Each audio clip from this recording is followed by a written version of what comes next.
Hello, welcome back to our channel. ఈరోజు మనం వెల్లయాపం ఎలా తయారు చేయాలో చూద్దాం. ఇది కేరళ రాష్ట్రం వారి రెసిపీ.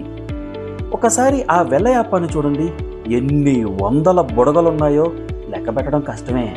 ఈ ఆపం యొక్క ప్రత్యేకత మీకు ఒకటి చెప్పేదా, ఇది కాల్చిన సైడు క్రంచీగా, మరో సైడు కాటన్ ఎలా ఉంటుంది అదే దూది అంత మెత్తగా ఉంటుంది. మరో ముఖ్యమైన విషయం ఏంటంటే ఈ ఆపం తయారు చేయడానికి ఎక్కువ నూనె అవసరం లేదు. మీ ఇంట్లో ఎప్పుడైనా పచ్చి కొబ్బరి అనేది ఎక్కువగా మిగిలిపోతే ఈ రెసిపీని ట్రై చేయొచ్చు. చూసారా షేర్వాన్ ఎంత బాగా పీల్చుకుందో. మరి ఇలాంటి రుచికరమైన వెల్లయాపం ఎలా తయారు చేయాలో చూద్దామా? Let's start. ముందుగా మనం రేషన్ బియ్యం అంటాం కదా, దోశల బియ్యం, అది 2 మీడియం గ్లాసులు తీసుకోండి. ఇది సుమారుగా 300 గ్రాములు. వీటిని బాగా కడిగి 4 నుంచి 6 గంటల సేపు నానబెట్టండి. ఖచ్చితంగా నానాలి. ఇప్పుడు నానిన ఈ బియ్యాన్ని మిక్సర్ జార్లో వేసుకోండి. ఇప్పుడు దాంతోపాటు 1 మీడియం గ్లాస్ పచ్చి కొబ్బరి ముక్కలు, అదే మీడియం గ్లాస్తో వండినటువంటి అన్నం, ఇది ఖచ్చితంగా వేయాలి. ఇవన్నీ వేసి శుతి మెత్తని పేస్ట్ చేయండి. వెన్న ఎలా ఉంటుంది అంత మెత్తగా నున్నగా ఉండాలి. అంటే 2 గ్లాసులు బియ్యం అయితే 1 గ్లాసు కొబ్బరి, 1 గ్లాసు వండినటువంటి అన్నం. ఓకేనా? ఈ కొలత ఖచ్చితంగా సరిపోద్ది. ఇంకో విషయం, ఈ రెసిపీకి మనం మినప్పప్పు వాడాల్సిన అవసరం లేదు. ఈ స్టేజ్లో మామూలుగా ఈస్ట్, పంచదార, కల్లును కూడా ఉపయోగిస్తారు, కానీ నేను వేయడం లేదు.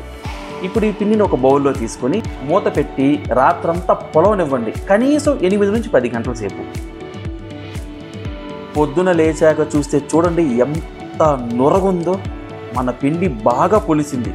ఈ మాత్రం పులిస్తేనే వెల్లయాపాలు అంత మృదువుగా వస్తాయి.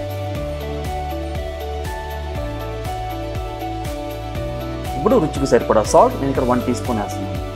కొద్దిగా వంట సోడా వేసి బాగా కలపండి.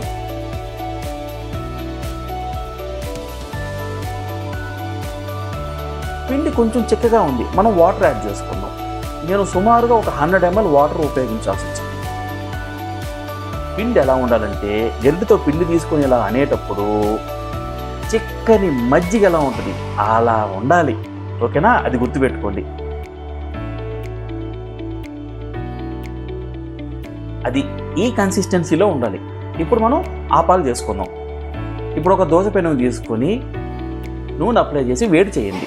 ఇంకొక ముఖ్యమైన విషయం, యాక్చువల్గా ఈ ఆపాలు ఇక్కడ ఈ క్లిప్లో చూపిస్తున్న ఆపం ప్యాన్లో మాత్రమే తయారు చేయాలి. నా దగ్గర ఆపం ప్యాన్ లేదు కాబట్టి గుంటగా ఉన్న ఒక దోశ పెనం మీద ట్రై చేస్తున్నాను. బాగానే వచ్చింది. మీ దగ్గర కనుక అవైలబుల్లో ఉంటే ఆపం ప్యాన్లోనే చేసుకోండి. ఓకేనా? ఇప్పుడు ఒక గెరిటెడు పిండి పోసి ఇక్కడ నేను చూపిస్తున్న విధంగా స్ప్రెడ్ చేయండి. ఇలా మూత పెట్టి 2 నిమిషాల సేపు లో ఫ్లేమ్లో, మీడియం ఫ్లేమ్ కాదు లో ఫ్లేమ్లో ఫ్రై చేయండి. 2 నిమిషాల తర్వాత చూసారా ఎంత ఎర్రగా కాలిందో. అది రెండో సైడు తిప్పకూడదు, ఒక్క సైడే కాల్చాలి. ఇప్పుడు కాల్చిన సైడు క్రంచీగా, మరో సైడు దూదిలా ఉంటుంది. అంతే, ఆపం రెడీ. ఇక్కడ మా ఆవిడ ఏం చెప్తుందో చూడండి. ఇంకొక ఆపం వేసి చూపిస్తాను. పిండి చిక్కగా ఉందనుకోండి, స్ప్రెడ్ అవ్వడం కష్టం. అదే నేను చెప్పిన ఆపం ప్యాన్లో కనుక చేస్తే మీకు ఎలా వస్తుందంటే ఇలా దోశల మాదిరిగా రాదు, ఒక బొట్ట ఎలా ఉంటుంది ఈ షేప్లో వస్తుంది. చుట్టుపక్కల పలుచగా క్రిస్పీగా ఉంటుంది, మధ్యలో మాత్రం మందంగా సాఫ్ట్గా ఉంటుంది. అదనమాట ఈ దోశ టెక్స్చర్, అలా ఉండాలి. ఇప్పుడు ఒకవేళ మీరు తిప్పడం కష్టంగా ఉంది అని అనిపిస్తే ఇలాగ దోశ గరిటెతో అయినా ఇలా తిప్పుకోవచ్చు, పర్వాలేదు. మీరు ఒక విషయం గమనించారా, నేను మొదట్లో ఆయిల్ గ్రీస్ చేస్తున్నాను కదా, అంతే. తర్వాత ఏమాత్రం ఆయిల్ వేయడం లేదు, చూసారా? అయినా కానీ రుచి అమోఘం. అంతే, మన వెల్లయాపాలు వేడి వేడిగా తినడానికి రెడీ అయిపోయాయి. ఒక్కసారి ఆ ఆపాలు టెక్స్చర్ చూడండి ఎలా ఉందో, జస్ట్ లుకింగ్ లైక్ ఏ వావ్. ఈ వెల్లయాపాలు చట్నీలు, కారాలతో మాత్రం తినకూడదు. ఖచ్చితంగా నాన్ వెజ్ కర్రీస్తోనే, అంటే చికెన్ షేర్వా, బోటీ కర్రీ, తలకాయ కూర, పాయ, ఇలాంటి వాటితో. వెజిటేరియన్స్ అయితే చిక్ పీస్ కర్రీ, ముడిశనగల కూర, అలాంటి వాటితో ఏమన్నా మసాలా కూరలోకి అయితే ఫంటాస్టిక్గా ఉంటుంది పొట్టలోకి. అది ఈ పిండితో నాకు సుమారుగా 10 ఆపాలు వచ్చాయి. 2 ఖచ్చితంగా సరిపోద్ది.